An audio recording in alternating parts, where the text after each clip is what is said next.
امت مسلمہ کچھ آزمائشوں کا شکار ہے. کچھ ہمارے ذہن اس طرح کے ہو گئے عام آدمی سے لے کر بڑے آدمی تک کہ کوئی بات بڑی جلدی ہمارا ذہن قبول ہی نہیں کرتا. کسی دوسرے کی طرف جانا یا کوئی اور بات کرنا یہ تو بڑی لمبی بات ہے. عام جو سادی باتیں ہیں وہ بھی ہمارے ذہن مشکل سے قبول کرتے ہیں. چونکہ شکوک اتنے ڈال دیے گئے ہیں، شک اتنا پیدا کر دیا گیا ہے، تفریق اتنی ہے، بدگمانی اتنی ہے، بری سوچ اتنی زیادہ ہے، بڑی مشکل ہے لوگوں کا کچھ چیزوں کو قبول کرنا. ہم لوگ جو ڈیوٹی کرتے رہتے ہیں تھوڑی تھوڑی، تو ہم اصل میں اذان دیتے ہیں، صرف اذان دیتے ہیں کہ چلو بتا دیں لوگوں کو کہ نماز کا وقت ہو گیا ہے. باقی اس سے زیادہ ہم اپنی حیثیت نہیں سمجھتے. اذان دینا ذمہ داری ہے تو اللہ تعالیٰ جب تک موقع دے گا اذان ہوتی رہے گی. کچھ لوگ صحابہ کے بارے میں کمزور جملے بولتے ہیں، غلط باتیں کرتے ہیں. کچھ اہل بیت نبوت کے بارے میں غلط باتیں کرتے ہیں. یہ صرف سنی ہے جو حق چار یار کا نعرہ بھی کھل کے لگاتا ہے اور یہ نعرہ حیدری یا علی بھی کھل کے لگاتا ہے. یہ اللہ نے صرف ہمیں مقام، وہ الگ بات ہے کہ ہم لوگ سننے کو تیار نہیں، سمجھنے کو تیار نہیں کہ اللہ نے ہمیں مرتبہ کتنا عطا فرمایا ہے. یہ صرف ہماری امام حسین کی شہادت کا کچھ تھوڑا سا پس منظر. شہادت ہمارے ہاں بیان ہوتی ہے اس انداز میں کہ لگتا ہے کہ کسی مظلوم بندے کو کسی نے پکڑا ہوا تھا تو وہ سارے اسے مار رہے تھے اور وہ منتیں کر رہا تھا کہ مجھے نہ مارو. اتنی ہائے ہائے کی جاتی ہے کہ محسوس ہوتا ہے کہ امام علی مقام بڑے پریشان تھے کہ کسی طریقے سے، اور ان کا خاندان بڑا تکلیف میں تھا کہ جلدی کہیں کربلا سے نکل جائیں. حالانکہ اس دھرتی پہ، اس کائنات پہ صبر، شجاعت، استقامت اور حوصلہ جس سے کائنات سیکھے گی وہ صرف امام حسین ہی ہے. اتنے بڑے صابر آدمی کے بارے میں اس طرح کا رویہ اختیار کرنا کہ وہ تو گویا اس طرح کر رہے تھے کہ بس کسی طریقے سے میری معذرت، تو یہ امام حسین کی مظلومیت سنا کے لوگوں کو اس طرح کا کر دیا جاتا ہے. یہ انداز بتایا جاتا ہے کہ شاید واقعہ کربلا رونے دھونے کا نام ہے، حالانکہ بات یہ نہیں ہے. یزید کی لشکر جو امام حسین کے مقابلے میں آیا، امام حسین کے لشکر کی تعداد 72 تھی، تو یزید نے 22,000 آدمی. مجھے بتائیے 72 کا 22,000 سے کو مقابلہ ہوتا ہے؟ بولیے. عمر بن سعد نے پھر عبید اللہ ابن زیاد کو لکھا کہ 22,000 بندے تھوڑے ہیں، کچھ بندے زیادہ بھیج. تو عمر بن سعد کو عبید اللہ ابن زیاد کہنے لگے کہ تو پاگل تو نہیں ہو گیا، 72 کے لشکر کا 22,000 بھیجا، اور کتنا بھیجوں؟ تو اس نے کہا تمہیں یہ نہیں پتا یہ لوگ کون ہیں؟ یہ مولا علی شیر خدا کی اولاد ہے. ان میں ایک ایک شخص ایسا ہے جو 1,000 کے مقابلے میں لڑنا جانتا ہے. تو یہاں کمزوری دکھائی جاتی ہے. ہمارے بچے سمجھنے لگے ہیں کہ یہ شاید کوئی ایسی داستان ہے، اور اس طرح کا ماحول ٹی وی پہ میں دیکھ رہا تھا، اس طرح کا ماحول بنایا جاتا ہے جیسے کوئی خوف ہے. یعنی واقعہ کربلا کوئی ایسا واقعہ جسے دیکھ کے خوف طاری ہو جائے، بچے راتوں کو ڈرے. وہ اکیلے درخت دکھائے جا رہے ہیں اور تیر دکھائے جا رہے ہیں. او یار کیا قوم کی تربیت کر رہے ہیں؟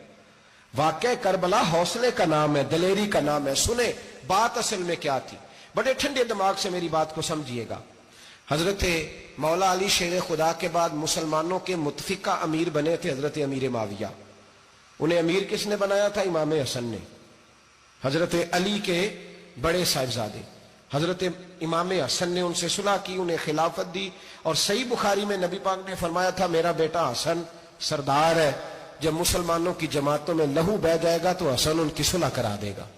وہ صلح امام حسن نے کرائی. جناب امیر معاویہ امیر بن گئے. حضرت امیر معاویہ رضی اللہ تعالیٰ عنہ بڑا پیار کرتے تھے نبی پاک سے، بڑا احترام کرتے تھے حضور کے خاندان کا. ان کی جو اجتہادی خطائیں ہیں وہ اپنی جگہ پہ موجود ہیں. چونکہ امام حسن نے ان سے صلح کر لی، لہذا ہم بھی ان کے بارے میں کوئی جملہ کہنے کے مجاز، ہماری مجبوری امام حسن ہے. اس لیے کہ جسے امام حسن صحیح کہے پھر امام حسن کے ماننے والے کو اسے غلط نہیں کہنا چاہیے. حضرت امیر معاویہ رضی اللہ تعالیٰ عنہ کا جب وصال ہوا تو حضرت امام حسن پہلے ہی ان سے وصال کر گئے، آپ کو زہر دے دیا کہ آپ شہید ہو گئے. امام حسین موجود تھے تو یزید کے بارے میں لوگوں نے کہا جناب امیر معاویہ سے کہ یہ ٹھیک ہے، مناسب ہے اور بہادر ہے، دلیر ہے. وہ جو ہوتے ہیں نا خوشامدی ٹولہ، ہمارے ملک میں جو اچھی خوشامد کرے اسے اچھی وزارت ملتی ہے. اچھی وزارت اسے دیتے ہیں، جو ذرا صحیح بدتمیز بھی ہو اور صحیح وکالت کرنے والا اسے وزارت صحیح دیتے ہیں۔ تو حضرت امیر معاویہ کے گرد بھی کچھ ایسے لوگ تھے، انہوں نے آپ سے کہا کہ یزید کو نامزد کر دیں، تو آپ نے یزید کو بلایا، حوالہ مجھ سے دیکھ لیجئے گا، بلا کے فرمایا کہ 3 بندوں کے سامنے اپنی خلافت پیش کرنا، اگر وہ تجھے مان جائیں تو امیر بن جانا، نہ مانے تو چپ کر کے گھر بیٹھ جانا۔ وہ 3 بندے کون ہیں؟ جناب عبداللہ ابن عباس، حضرت عبداللہ بن زبیر اور امام حسین رضی اللہ تعالیٰ عنہ۔ یہ وصیت فرمائی جناب امیر معاویہ۔ ہوا یہ کہ یزید جب امیر بنا نا، 2-3 چیزیں ہوتی ہیں جب کسی بندے کو قابو کرنا ہوتا ہے، 2-3 4-5 چیزیں ایسی ہوتی ہیں جس سے بندہ قابو آتا ہے۔ تو اس نے بھی فوری طور پہ، یزید نے دیکھا میرے لیے مسئلہ کیا بن سکتا ہے۔ ولید بن عتبہ اس وقت مدینے کا گورنر تھا۔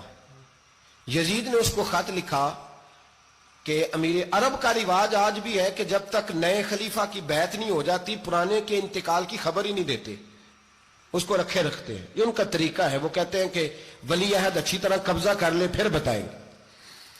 حضرت امیر معاویہ کا وصال ہو گیا، بتایا نہیں۔ یزید نے اب کیا کیا، کیونکہ بڑا چلاک آدمی تھا، بڑا شاطر تھا، بڑا تیز تھا، بڑا عجیب اس کا مزاج تھا۔ یہ چلاک لوگ زندگی میں ہمیشہ دھوکہ کھاتے ہیں، چلاکیاں انسان کو گراتی ہیں اور اتنا منہ چھیل جاتا ہے کہ منہ پہچانا ہی نہیں جاتا۔ بندہ اپنے آپ کو رب رسول کے حوالے کر دے تو اللہ بڑی بہترین جزائیں عطا کرتا ہے۔ یہ لوگ تیزی دکھاتے ہیں بعض، تو یزید بھی تیزی دکھانے والا تھا۔ اس نے ولید کو خط لکھا، کہنے لگا کہ فوری طور پہ عبداللہ ابن عباس کو بلاؤ اور اسے کہو میری بیعت کریں۔ یہ جو بیعت ہوتی تھی نا، یہ بھی سن لے کیا ہوتی تھی۔ یہ بیعت حلف ہوتا تھا، حلف کہ میں اللہ رسول کے نام پہ حلف دیتا ہوں کہ میں یزید کی اطاعت کروں گا، میں اس کے خلاف کوئی بغاوت نہیں کروں گا۔ کوئی یہ بیعت لوگ سمجھتے ہیں کہ بس ہاتھ پکڑنے کا نام بیعت تھا۔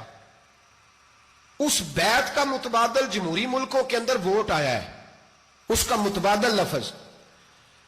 تو کہا بیعت کرے، حضرت عبداللہ ابن عباس کو بھی بلاؤ، عبداللہ بن زبیر کو بھی بلاؤ، امام حسین کو بھی بلاؤ۔ امام حسین آدھی رات کے وقت بیٹھے تھے مسجد نبی میں، چونکہ 5 نمازوں کی آپ امامت کرتے تھے۔ ہن اللہ خیر کرے، جڑا نماز پڑھائے ہو مولوی تو جڑا ٹل پائے ہو پیر، جڑا مہینہ نہ نہائے چھوٹا پیر، تو جڑا 6 مہینے نہ نہائے ہو بڑا پیر، کہتے بابا پہنچے ہیں، کڑے چھڑے جو پہن لیے۔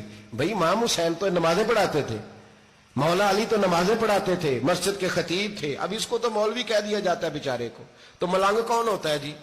کہتے جڑا کپڑے کٹ پائے۔ کیا تماشا ہے، قوم جدھر دل کرتا ہے نکل جاتی ہے۔